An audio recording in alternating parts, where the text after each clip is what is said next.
In just a moment, we'll bring in our volunteer who'll be having a live prostate examination. But first, I'm joined by GP Dr. Philippa Kaye. So, hello. Tell us, first of all, what King Charles was treated for. We don't know exactly, because he obviously has the right to confidentiality, just the same as anybody else. But he has said that he has a non-cancerous, so a benign enlargement of the prostate gland, which is something which is really, really common in men as they get older. And it leads to urinary symptoms. And we don't know exactly what treatment he has had for it. So common in the sense that, what, half of us will get it over the age of 70? About 1 in 3 over the age of 50, and that rises as you get older. So really common. Can you tell us where the prostate is and what it does? So we're going to have a little graphic. The prostate is about a walnut-sized gland, and it wraps around the urethra, which is the tube that connects the bladder to the outside world, so your urine passes through. And this is your rectum, your back passage. And so if your doctor examines you through the back passage, we should be able to feel the rubbery texture of the prostate through the back passage. And we can feel if it's soft, if it's big, or if it becomes hard and knobbly, and that might be more of a concern. And I'm guessing that you've done 1,000 of these? I've done so many, I don't even remember. Maybe okay, so you've got a real experience on trying to work out this, is the prostate too large? So if the prostate here gets too big, what are the symptoms that you will feel as a person? So as the prostate wraps around that urethra, and the prostate produces some of the fluid that makes up semen, if it gets bigger, as you can show here, the urethra becomes really narrow. And that might mean that you go to the toilet more often than you used to. You get up multiple times in the night. Your flow isn't as good. You can't quite start. There's a little bit of hesitancy. There might be some dribbling afterwards. And those are really common symptoms of benign prostatic enlargement, but they also can be symptoms of prostate cancer. But if you have any of those symptoms, if you also have unintentional weight loss, so your trousers are getting bigger and you don't know why, you're very fatigued, if you have abdominal pain, blood in the urine, blood in the semen, you must always get those checked out. How are prostate issues diagnosed? So it's generally a combination, in medicine it's always a combination of history, examination, and then investigations. So we ask you questions, and then we might examine you, and that we're going to do today, which is the digital rectal examination. And then a common blood test that we use is the PSA. And we use those two together to decide whether or not we think there might be a problem that might need further investigation. I'm just thinking that if I look at this graph here, you can see that, as you've brilliantly explained, the enlarged prostate is squeezing the urethra and you're having trouble weeing. So surely, if you're not having trouble weeing, you haven't got a problem.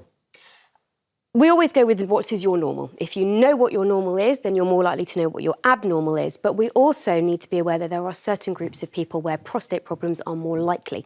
So if you have a family history of having prostate cancer, if you are black, then you're more likely. So if 1 in 8 men will have prostate cancer in the UK, but that is doubled if you are black. And so we might want to be considering those changes, minor changes in symptoms much earlier on. OK, well, look, let us bring in Nick, and we are so appreciative, Nick, of you volunteering. I know you said Nick from Leon C, who's a video producer when he's not doing this kind of thing, and it's much appreciated. And tell us why you wanted to do this, actually. Well, I work with Paul. I produce videos for Prostate, Paul's charity, and it sort of really highlighted it for me. So I also would like a sort of a DRE check as well. I had a PSA check about a year ago, and it came up okay, but I don't think that's totally conclusive. So I think having this test today would be beneficial for me. To explain, DRE is digital rectal examination, and that's why we've got the gloves here. That's correct. And Paul, we're going to meet in a moment. So Paul is Nick's mate, and they've both got this connection over I don't know about that. The health of the prostate. If you're squeamish about medical examinations, you might want to look away, but we think this is incredibly important not to be embarrassed by, and just to show how quick and straightforward it is. So Philippa, over to you. So what we're going to do is we're going to run it through exactly as it would be done in your GP surgery. And so the first thing is that we explain what's happening, which is that we need to examine your prostate. And the way that we do that is with a finger to examine through the back passage. Are you OK with that? Absolutely fine. So your doctor should always ask you for consent, and then we would offer you a chaperone as well. And we've discussed that before, and we've got a few thousand people watching us today. OK, so so Nick's already prepared. He's taken off his lower garments, and you would be asked to do that. I've washed my hands, put my glove on, and now I'd like you to just roll over onto your left-hand side and hug your knees up into your bottom. OK. OK? Yep. And if there's any concerns or problems, you let me know. Now, it shouldn't be painful. It might be a little bit uncomfortable. I'm just going to put some cold jelly onto my finger. Discomfort is the thing here, isn't it, Nick? No more than that. And you're going to feel some gentle pressure, and let me know if there is any problem at all. So the examination has started now, and I'm just feeling the prostate at the front, and then just checking the rest. And then the doctor, all done. The doctor checks on the glove to check that there's no blood or mucus or stool, wiping your bottom for you, and we are all done. Wow, and that was less than 30 seconds. Completely normal, absolutely fine. soft prostate. Well, that's the key thing. So what did you feel, Philippa? So you feel literally, as I said, about the size of a walnut, and it feels sort of rubbery, and you can feel a central dip in it. And that's the sign of a really normal prostate. And everything feels normal, happy to say. How do you feel about that, Nick?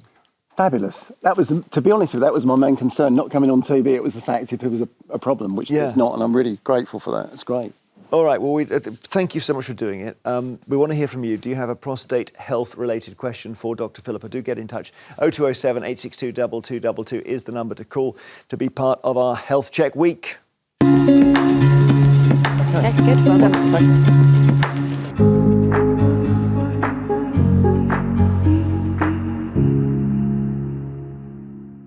So, OK, we had a mention there of Paul by Nick, and that's his friend Paul Sayer, who's here. And you, when you had your examination, it didn't turn out quite so well.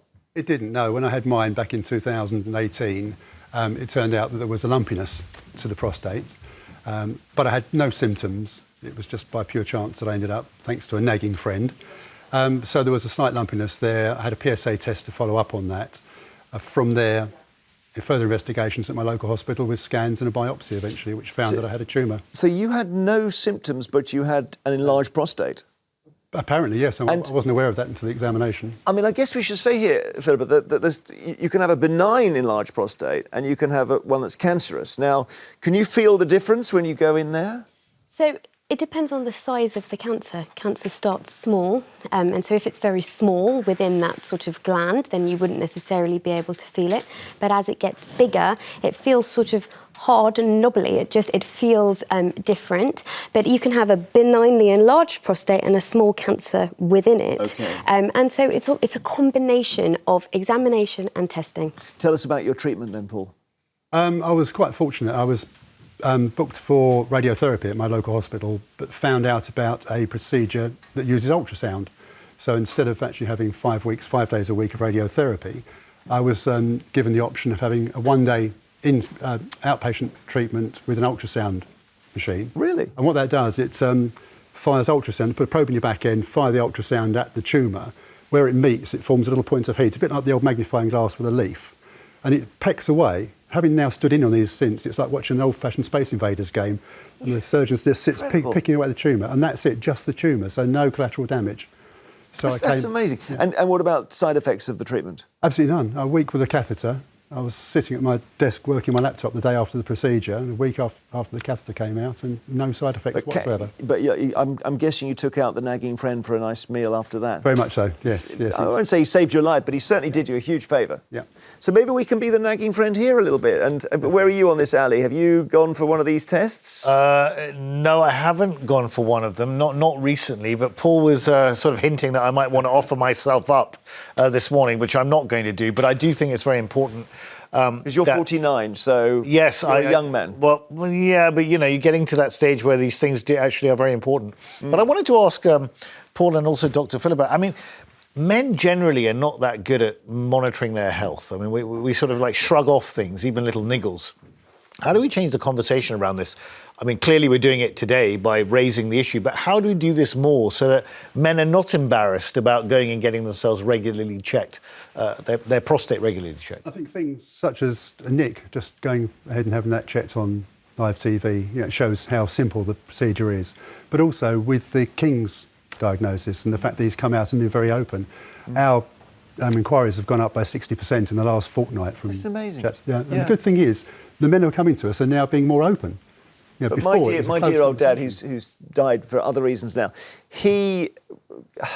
this is a lot too much information probably, but he definitely had a problem weeing that got worse and worse and worse. He'd never go and see a doctor. I think it must have been 4 years, and eventually he couldn't wee at all and he had to call an ambulance. And then when he got into the hospital, they said, you got an enlarged prostate, but it was a benign one, and they sorted it out a bit like, it was less serious than your situation, it wasn't cancerous, but they did an operation, he was fine. And it was just incredible, he would not call a doctor. Silence and shame and stigma around health issues affect everybody, and bottoms are one of those areas that we don't see, we don't talk about, we don't talk about poo, and so we have to keep having these conversations. But you'd be surprised, and perhaps not, how often it's a friend of mine had this, I'm coming in to see the GP, or my partner is nagging me, and that's why I think actually that we need to know about everybody's health, that it shouldn't just be that women are taught about women's health and men are taught how to examine their testicles. Everybody needs to know so that we can help each other. But if every man in the country decides to do like the king and go and have his prostate checked, the NHS collapses, doesn't it? So you can't have everyone suddenly ringing their doctor. No, but there isn't a screening programme for prostate cancer in the UK at the moment, and we aren't recommending that if you are 30 and you don't have symptoms that you go. What we're trying to say is that if you do have symptoms like we discussed before, that you see your GP, and just trying to show that the test is something that people are very afraid of, to show how quick it was and how generally it wasn't painful, just to reassure people. Michael is in Kent. Hi, Michael. Hello. What do you think of this? Yes, it's very encouraging, but my issue is are the GPs as proactive as they should be? My father died in the last hour of 1999, prostate cancer. He was diagnosed 3 weeks before he died, so obviously it was very late presentation.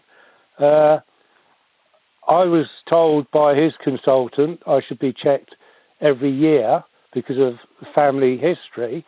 I've had one check, but I've had to fight tooth and nail to get to that stage. Well, I mean, are they expecting you to pay for private checks then or something, do you think? Not necessarily, because I did say at one stage, should I pay for checks? And the GP sort of said, oh, well, that would be no benefit as to having NHS. Of course. But if as I'm long not as you can having get the an check, appointment. it's not happening. Yeah. I changed GP surgeries following my father's situation. The GP had retired. The GP that came in refused to give me tests. I changed GP surgeries. I discussed it with the GP, and they were reluctant to give me any tests. I sent an email, and a new GP to the practice picked up the email, phoned me that day, and invited me in, gave me a check. Since then, I've had to fight to get any form of check. Okay, all right, Michael, that's very keen interesting. on blood tests. I hear you. Thank you very much. And concerning if someone says you need to be seen once a year and he can't get it. Joanne in Lancashire, hi. Oh, hello, everybody. Hello. Have you got any experience in your family of this? Yes, unfortunately, my dad died of prostate cancer. I'm actually ringing about my husband. He went to see the nurse on Friday. Now, I've been pushing for a few years for him to get the PSA test done. And the nurse said she wouldn't do it. I don't know whether she couldn't or wouldn't. So he's now got a telephone appointment with the doctor. And then based on that, they might see him and do the test. Now, the problem is he does have many of the symptoms that have been discussed this morning. Really? Well, he should get in, shouldn't he? I mean, Philippa, I don't understand that. It's very difficult to comment exactly on how one surgery is working or another. But I think we have to remember that lots of people will have these symptoms and it will be benign, but that the PSA blood test is not a simple yes-no. It's not as easy as if it's high, you have prostate cancer, and if it's not, you don't. It will go up if it's benign. It will go up if you have just had sex. It will go up if you've had anal sex. It will go up if you have prostatitis. And so it's a combination of what the number is, plus what the prostate feels like, plus what your symptoms are. But to anybody out there, if you are having symptoms, I hope that he has his telephone appointment and that he speaks to a doctor and that a course of action is then made. And if he does have benign prostate enlargement, it doesn't necessarily mean surgery like the King has had. There are medications we can use as well. All right. So, Health Check Live, and we're talking about the prostate. We are taking your questions. Do call us on 0207 862 2222. Anything you want to ask, really. Ashwin in Southampton, what would you like to ask? Ashwin's not there. Stevie in London, you can ask a question or make a point. What would you like to do? I'd like to make a point, please. Of course, you're welcome. My husband was 53 when he eventually went to the doctors. He was having symptoms for about a year before that, but thought everything would get better and was very embarrassed. And when he did go, after extensive tests, he was found to have stage 4 prostate cancer. So they couldn't cure him, but they put him on female hormone injections to try and suppress or try and slow down the spread. So with these injections, he was getting hot sweats like a woman. He was getting breasts and it wasn't very nice. But anyway, cut a long story short, he lasted for 11 years. Wow. And then he eventually died of melanoma. Okay, so he got to his mid-60s. He did. He actually died when he was 60, just before his 65th birthday. And they weren't sure whether it was connected to the prostate cancer, but it was very likely because he had it in all his lymph nodes. Oh, Stevie, that's such a shame. And it's whether one can be the, excuse the word I'm about to use, the nagging partner. I just don't know whether... I was the nagging partner. And he still didn't listen? To me. Yeah. He didn't listen. And I'll tell you how he went to the doctors. We were out in the pub one night and a friend of ours that was dying of leukemia said to John how many times he'd been to the loo that night and you must go to the doctors. And that's how he went. Really, really. Oh, thank you, Stevie. It's good advice though, Paul, isn't it? It really is, yes. There's no symptoms at all, as in my case. And quite often when the symptoms appear, things are advanced, the treatment options are more aggressive. So and when it comes to any kind of cancer, time matters. The earlier that you catch cancer, the more likely you are to be able to treat it at an earlier stage. And actually, when it comes to prostate cancer, lots of people will have a low-grade prostate cancer that we can do what we call active surveillance, which is that you wait and watch, and that prostate cancer isn't actually going to invade into the rest of the body, and that people live with it as opposed to die of it. But the key message is, if you're worried, you need to get checked. Iman, we had a reference earlier to people who are members of ethnic minorities being more vulnerable. Yeah, 1 in 6, I believe it was, in comparison to the 1 in 8. And I find that really disturbing, especially due to the fact that I know that there is a stigma. And I think the stigma, like you said, it's the bum thing. I'm trying to be empathetic, but for me, it's like just get over it and just get it sorted. But Iman, why is it that women are so much better? My wife will talk about anything.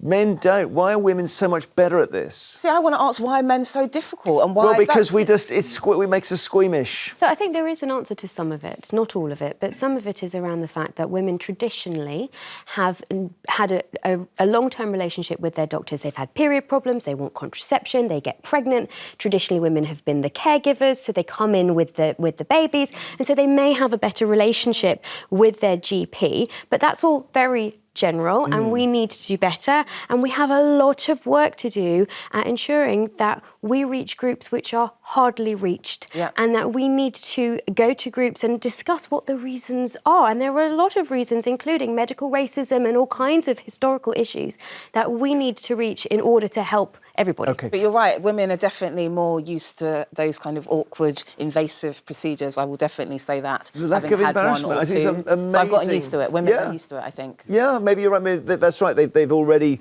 got through the embarrassment phase. Gordon is in Dumbarton. Have you had experiences with your prostate, Gordon? Yes, unfortunately. I was getting my annual checkup for prostate because I have what's called Gleason 6. Perhaps you can tell me what that is.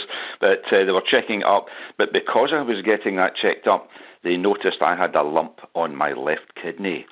And I turned out I had stage 3 kidney cancer and had to have my left kidney taken away. But it was thanks to getting the prostate checked that they noticed that I had this cancer on my kidney. So it's well worth getting it checked out, that's for sure. Thank you, Gordon. Colin in Staffordshire, what would you like to say? Well, really, it's a question to the doctor. Please. About 18 months ago, I had the internal examination for my prostate. It came back as enlarged. I had it scanned. It was enlarged but not cancerous. The problem I still have is, okay, I don't think I've got prostate cancer, but I'm still peeing 7 times a night. So there are various medications that can be given to treat a benignly enlarged prostate, and they work to relax the urethra so that that tube is wider to help with the symptoms. But if that doesn't work, and we have various different ones, then your GP might be able to refer you to see a specialist to have a procedure like the King had, which may have been where they go down the urethra and resect some of the prostate, and that's called a TURP. We can do that with steam, we can do that with laser. So there are various different, both medical and surgical treatment options available. Just because something isn't cancer doesn't mean that you don't need help with it. So yeah, because when my dad had his done in the end, he said it was like an apple. They just whittled away at the outside of it until it was smaller. That's TURP, I'm guessing. But weirdly, he was on a local anaesthetic and he was watching it at the time on a screen. Have you been offered that, Colin?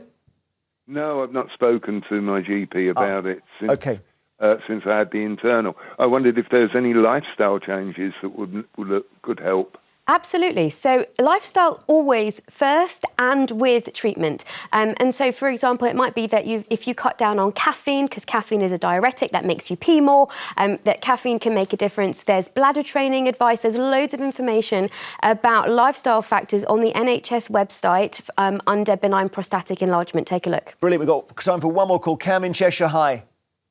Hi, good morning to you guys. I'll try to be quick as possible.